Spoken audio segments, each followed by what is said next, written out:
सबसे पहले बात करते हैं उस भ्रष्टाचार के ट्विन टावर की, जिसके ढाए जाने पर पूरे देश की निगाहें टिकी हुई हैं। काउंटडाउन शुरू हो चुका है, काम पूरा हो चुका है।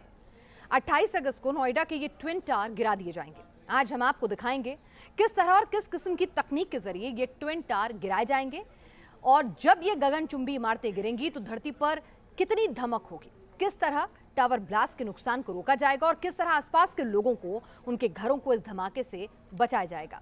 ट्विन टावर पर एक एक डिटेल, क्या उससे उठने वाले धुएं से आपकी सेहत पर असर पड़ेगा, उससे एयर क्वालिटी खराब होगी, क्या आपके आसपास के टावर्स के घरों के शीशे टूट जाएंगे, मलबा उठाने में कितना वक्त लगेगा, किस तरह के इंतजाम किए गए हैं, सभी कुछ समझिए, क्योंकि ये जानना समझना आपके लिए जरूरी है राष्ट्र में विजेते की इस पहली रिपोर्ट में।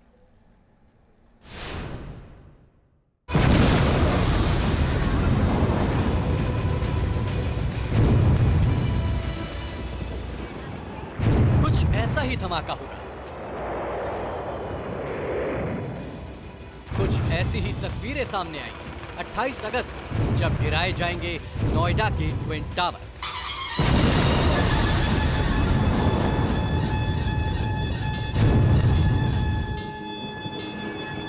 इस धमाके को अंजाम देने के लिए नोएडा में युद्ध स्तर पर कोशिशें जारी हैं। ट्विन टावर को गिराने के लिए आई विशेषज्ञों की टीम की तैयारियां फाइनल स्टेज में पहुंच गई हैं। आसपास के नागरिकों की सेफ्टी के लिए भी तैयारी जारी है। ट्विन टावर के नजदीकी इलाकों में इमरजेंसी के लिए पुलिस प्रशासन भी तैयार है और ट्रैफिक को सुचारू रूप से चलाने के लिए भी आदेश जारी कर दिए गए हैं। इस धमाके से खतरा उन इमारतों को है जो ट्विन टावर के नजदीक है।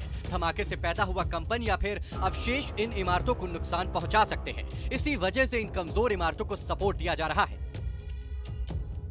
जो पिलर कमज़ोर हैं, जिन पिलर के कमज़ोर होने की बात कही गई थी, उस सर्वे में एक सर्वे कराया गया था इस सोसाइटी के द्वारा, उन पिलर को मजबूत करने का काम भी किया जा रहा है। अब देखिए इधर तस्वीरों में जो लोहे की एंगल हैं, वो एंगल लगाकर ऐसे पिलर जिनकी संख्या 40 है, बिल्कुल ट्विन टावर से मिले हुए दो जो टावर हैं, उन दोनों टावर्स के पिलर की स्थिति काफ़ी गड़बड़ थी, जर्जर हालत में ये पिलर थे। तो सोसाइटी की आरडब्ल्यू ने इस बात का अंदेशा जताया था कि जिस वक्त टावर में ब्लास्ट होगा तो ये पिलर क्षतिग्रस्त हो सकते हैं और बिल्डिंग को नुकसान पहुंच सकता है। लिहाजा अब सुपरटेक कंपनी के द्वारा इन पिलर की मरम्मत कराई जा रही है। इतनी बड़ी इमारतों को कंट्रोल धमाके के साथ गिराना एक मुश्किल काम है और इसकी जिम्मेदारी दी गई है चेतन दत्ता को, जो डिमोलिशन का रिमोट संभालेंगे। इस फील्ड का एक्सपर्ट होने के बावजूद चेतन दत्ता कहते हैं कि इस मौके पर वो थोड़े नर्वस हैं। तैयारियां आज तक हमारी पूरी तैयारी हो चुकी है। एज फार एक्सप्लोसिव लोड करना था, पूरा एक्सप्लोसिव लोड हो गया है और कनेक्शंस भी कंप्लीट हो चुके हैं। अभी सिर्फ एक प्रोसेस ऑफ चेकिंग चल रहा है, बट कहीं ना कहीं नर्वसनेस तो है ही। मैंने इनका स्टाइल ऑफ वर्किंग देखा है। द ब्लास्टिंग प्लान पे मैंने खुद एक्सप्लोसिव लोड किया और मैंने अपने हाथ से खुद लग के अपनी टीम के साथ यहाँ काम किया है। मैं वेरी मच श्योर कि जो ब्लास्टिंग प्लान है, जो ब्लास्टिंग डिज़ाइन है, that will surely work and building will fall in the safer side. इस किस्म की ऊंची इमारतों को विस्फोट से गिराने के लिए कंट्रोल धमाका किया जाता है, जिसमें डेटोनेटर को वायरिंग से जोड़ा जाता है ताकि सही टाइमिंग के साथ सही जगहों पर ही धमाके हो और बिल्डिंग इस तरह गिरे कि उसका मलबा दूर तक ना फैले।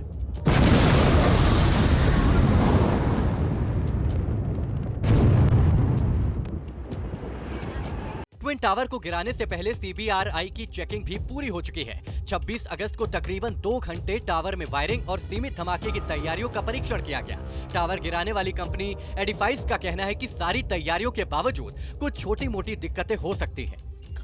हम लोग आज कम्प्लीटली कल शाम को ये ऑलमोस्ट रेडी हो गए थे। हम लोग अभी एक्स्ट्रा प्रिकॉशंस के सोच के और लाइंस लगा रहे हैं और कनेक्शंस कर रहे हैं, ताकि जिसको हम रिडंडेंट प्लानिंग बोलते हैं कि इन केस अगर एक सर्किट काम नहीं करता है तो दूसरा सर्किट उसको फायर करना चाहिए। सो हम अभी सिंस हम लोग कम्प्लीटली रेडी है, हमारे पास काफ़ी टाइम है, सो हम लोग एक एक चीज़ और बढ़ाते जा रहे हैं। होटल में बैठ के कुछ करने से मतलब नहीं है, इससे अच्छा हम लोग साइड पे रह के वो कर रहे हैं। अब सबको इंतजार है 28 अगस्त का, जब एक बड़ा धमाका होगा और भ्रष्टाचार के प्रतीक ये ट्विन टावर भर भरा कर धूल में मिल जाएंगे।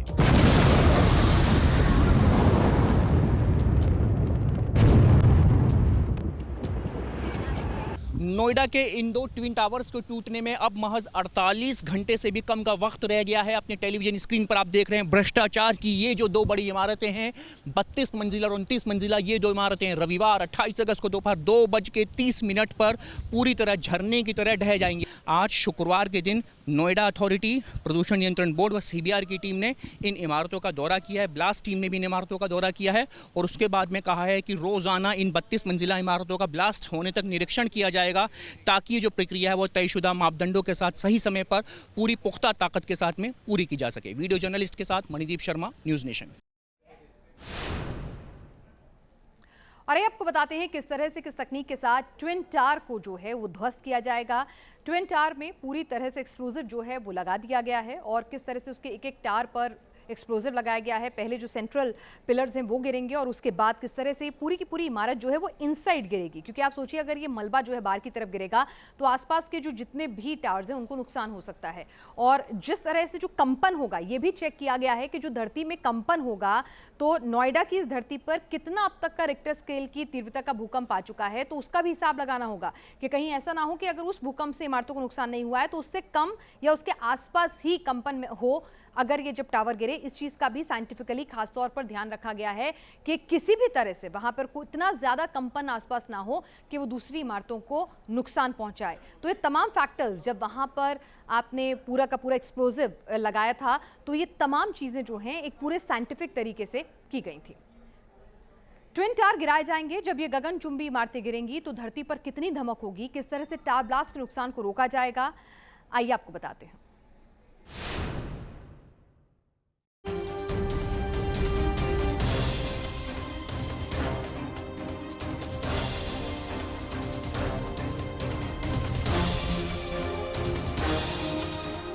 तो आइए अब आपको बताते हैं कि भ्रष्टाचार के इन टावर्स को कैसे जमींदोज किया जाएगा, कैसे महज 9 सेकंड के अंदर 28 अगस्त को 2:30 बजे ये दोनों ही टावर्स जमींदोज हो जाएंगी, ध्वस्त हो जाएंगी। यानी कि वो मैकेनिज्म जो कंट्रोल ब्लास्ट के जरिए ट्विन टावर को ढेर करने वाला है। सिलसिलेवार तरीके से आपको समझाएंगे कि आखिर उस दिन क्या होगा, कैसे होगा। ब्लास्ट करने के लिए टावर के अंदर ये पिलर्स आप देख रहे हैं, पिलर्स में छोटे छोटे पैकेट्स बनाए गए हैं। दोनों टावर्स को मिला दिया जाए तो कुल मिलाकर 10,000 पैकेट्स या फिर यूं समझ सकते हैं आपके सुराख बनाए गए हैं। इन सुराखों के अंदर ही टावर को गिराने के लिए जो जरूरी विस्फोटक है वो भरा जाएगा। तो ये टावर जिसके अंदर ये पैकेट्स है और पैकेट्स के अंदर विस्फोटक, हर सुराख में लीनियर चार्ज लगाए जाएंगे। ये एक डेटोनेटर की तरह काम करेंगे। आसान भाषा में आप इसे समझ सकते हैं कि चार्ज ही विस्फोटक में धमाके को अंजाम देगा, जिसके बाद ये 32 मंजिला और 29 मंजिला जो दो इमारतें हैं ये जमींदोज होने वाली हैं। आमतौर पर बिल्डिंग्स गिराने के लिए नाइट्रोग्लिसरीन या फिर डायनामाइट का इस्तेमाल किया जाता है, लेकिन ट्विन टावर के लिए कुल 3,700 किलो विस्फोटक इस्तेमाल किया जा रहा है। यही वो विस्फोटक है जो इन दोनों टावर्स को बिल्कुल मिट्टी में मिला देगा।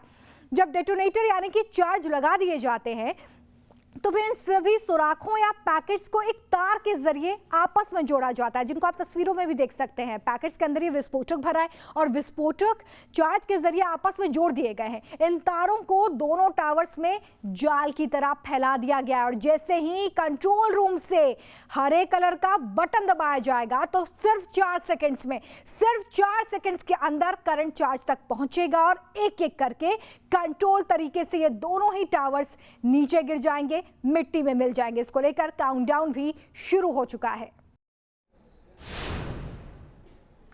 कंट्रोल धमाके से किस तरह इतनी ऊंची इमारत को गिराया जाएगा, ये जानना एक आम आदमी के लिए वाकई दिलचस्प होगा।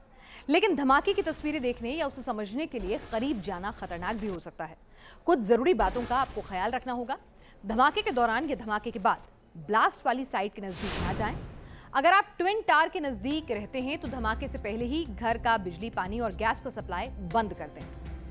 कोशिश करें कि अपनी गाड़ी को धमाके की साइट से दूर पार्क करें, जिसके लिए बाकायदा नोएडा अथॉरिटी ने इंतजाम भी किए हैं। किसी दोस्त या रिश्तेदार के यहाँ भी पार्क कर सकते हैं ताकि धमाके के कंपन से गाड़ियों के शीशे ना टूटें। अगर आपके पास पेट या पालतू जानवर हैं तो उसे भी कहीं और शिफ्ट कर दें, क्योंकि जानवर इतने हाई डेसिबल की साउंड नहीं सहन कर सकते हैं, उन्हें परेशानी होती है। अगर आपके घर में सेंसर्स लगे हुए हैं तो धमाके से पहले सेंसर्स को भी ऑफ करते हैं, क्योंकि सेंसर सेंसिटिव होने के कारण ये धमाके की आवाज या कंपन से उन्हें नुकसान हो सकता है। जो गाइडलाइंस पुलिस और प्रशासन ने जारी की हैं उनका पालन भी आपको जरूर करना है। इन बातों का ख्याल जरूर रखें, क्योंकि ये सावधानियां ही आपको धमाके के दौरान सुरक्षित रखेंगी। ट्विन टावर में जब धमाका होगा तो खतरा सिर्फ कंपन और मलबा नहीं है, बल्कि प्रदूषण का भी है, क्योंकि टावर गिराने के दौरान मलबे से बड़ी तादाद में धूल निकलेगी। साथ ही आपको बता दें, अगर कोई इंसान इस धमाके की चपेट में आ गया तो उसे भी चोट पहुंचने की आशंका है। इन पहलुओं का भी धमाके को प्लान करते हुए, एक्सप्लोजर लगाते हुए बारीकी से ध्यान किया गया है, अध्ययन किया गया है। हमारी अगली रिपोर्ट में समझिए कि नोएडा पुलिस प्रशासन इन चुनौतियों से निपटने के लिए, या कोई इमरजेंसी होती है अगर ये फेलियर हो जाता है तो क्या कुछ इंतजामात हैं, प्रिवेंटिव मेजर्स हैं, इसको बताती हुई अगली रिपोर्ट देखिए।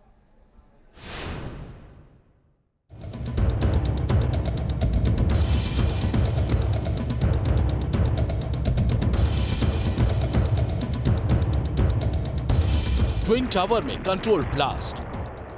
ये एक ऐसी चुनौती है जहां एक भी लापरवाही इंसानी जान के लिए खतरा बन सकती है। इसी वजह से छोटे पहलू पर बारीकी से गौर किया जा रहा है। हर मुमकिन सावधानी बरती जा रही है।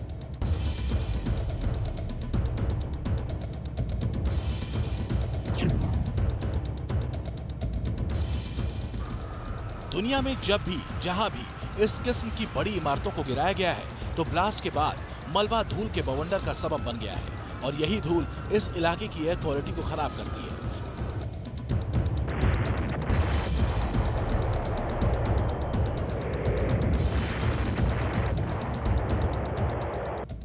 ये चैलेंज नोएडा ट्विन टावर के ब्लास्ट के दौरान भी मौजूद रहेगा। तो क्या ट्विन टावर से निकली धूल वाकई एयर क्वालिटी को खराब करेगी? ये सवाल हमने सीधा मौसम विज्ञानियों के सामने रखा। 29 अगस्त को हमें उम्मीद है कि दिल्ली एनसीआर की तरफ जो हवाएं हैं यानी कि पॉल्यूशन को लेकर के जाएंगी, और जो पूर्वी दिशा से आएंगी तो दिल्ली एनसीआर वालों को सचेत रहना पड़ेगा। और 2 दिनों के लिए हम कह सकते हैं कि पूरे दिल्ली एनसीआर और उसके आसपास के इलाकों में, खास करके बुलंदशहर और उसके आसपास के इलाकों में, ये पॉल्यूशन का खतरा काफ़ी ज़्यादा बढ़ जाएगा। लेकिन उम्मीद की किरण केवल हवाओं का डायरेक्शन और बारिश। नोएडा में एयर क्वालिटी को चेक करने की 6 मशीनें पहले से ही मौजूद हैं और धमाके के दिन के लिए 6 मशीनें मंगाई गई हैं। यानी कुल 12 मशीनों के जरिए धमाके के दौरान और बाद में एयर क्वालिटी पर नजर रखी जाएगी। जो एजेंसीज हैं जो इसमें काम कर रही हैं, उनका कहना है कि ये थोड़े समय में सेटल हो जाएगा। सेटल होने के बाद नोएडा प्राधिकरण के साथ मिलकर एक व्यापक स्तर का प्रोग्राम बना लिया गया है, आसपास के पूरे एरिया को जल्दी से जल्दी क्लीन करके, ताकि किसी को भी वायु प्रदूषण की समस्या से ना गुजरना पड़े और मिनिमम रूप से इसको मिनिमाइज करके, मिटिगेट करके रखा जाना संभव हो सके। प्रदूषण के इसी चैलेंज से निपटने के लिए ब्लास्ट के दौरान ट्विन टावर के नजदीकी इलाकों में एयर क्वालिटी पर लगातार नजर रखी जाएगी।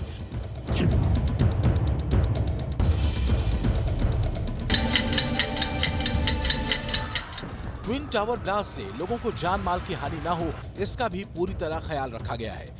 इन टावर्स के नजदीकी इमारतों में रहने वाले 250 लोगों को दूसरी सोसाइटी में शिफ्ट किया गया है। ट्विन टावर के पास नो फ्लाइंग जोन घोषित किया गया है, यानी धमाके के दौरान और उसके बाद भी कोई ड्रोन टावर के आसपास नहीं उड़ पाएगा। RWA ने नागरिकों की सुविधा के लिए टास्क फोर्स बढ़ा दी है और ब्लास्ट के दौरान लोगों को दूर रखने के लिए पुलिस ने एक नो एंट्री जोन बना दिया है। कि इसमें जितना बड़ा ये डेमोलिशन है, इंडिया में सबसे कॉम्प्लेक्स डेमोलिशंस में से एक है, तो थोड़ा बहुत तो शीशे टूटेंगे जो क्लोज प्रॉक्सिमिटी में टावर्स हैं। Otherwise we are very confident. जितनी भी टेक्निकल एजेंसीज लगी है उन्होंने इसको कई बार सिमुलेशन करके चेक किया है, और RWA की तरफ से भी हमने काफ़ी कॉम्प्रिहेंसिव तैयारी की हुई है। हमारे घरों में इलेक्ट्रिसिटी को कैसे टर्न ऑफ करना है, फेजेस में सारे काम करने हैं। Residents will go out in phases, जो सर्विसेज हैं वो फेजेस में टर्न आउट की जाएंगी। सो यही सब तैयारी है जिससे कि सोसाइटी जो है बिल्कुल खाली हो जाए। ये पल उन लोगों के लिए बहुत खास है जिन्होंने करप्शन के इस ऊंचे टावर के खिलाफ लंबी कानूनी लड़ाई लड़ी है। 28 को D-Day है, डिमोलिशन हो जाएगा। इसके बारे में आप सभी लोग को मालूम है कि ये क्यों गिर रही हैं, क्यों नहीं गिर रही हैं। बिकॉज ये इलीगल बनाई गई थी, तो ये इसलिए, और वॉलेंस करने के बाद में बनाई गई थी। इससे मैसेज आएगा कि कोई भी बिल्डर या अथॉरिटी एक दूसरे से कन्वर्स ना करें और जो सही रूल्स हैं उनको फॉलो किया जाए।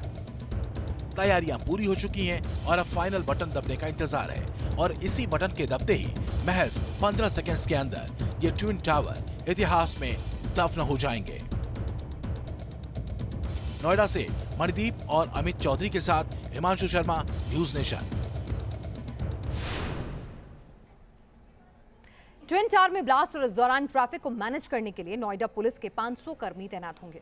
अगर आप दिल्ली एनसीआर में रहते हैं और आपका रूट ट्विन टावर के नजदीक से गुजरता है तो आपको किन रूट्स का इस्तेमाल करना है ये भी आपको बताते हैं। जिन लोगों को सेक्टर 71 पार करके जाना है उन्हें सेक्टर 37 से महामाया फ्लाईओवर होते हुए नोएडा फेज 2 का रूट पकड़ना होगा। ग्रेटर नोएडा के परी चौक से आने वाले वाहन जेपी हॉस्पिटल के पहले कट से पुष्ता रोड के जरिए आगे बढ़ेंगे। नोएडा फेज 2 से एल्डेको चौक और सेक्टर 108 की तरफ जाने वाले लोगों को पंचशील अंडरपास का इस्तेमाल करना होगा। पुलिस प्रशासन के वाहन सेक्टर 132 सर्विस रोड पर रहेंगे। एम्बुलेंस और दमकल की गाड़ियां एल्डेको चौक के आसपास रहेंगी। एटीएस विलेज और सुपरटेक एमरल्ड के लोग अपनी गाड़ियों को बोटेनिकल पार्किंग में पार्क कर सकते हैं। फिर भी अगर आपको किसी दिक्कत का सामना करना पड़ रहा है तो आप ट्रैफिक पुलिस के हेल्पलाइन नंबर 9971009001 पर कॉल कर सकते हैं।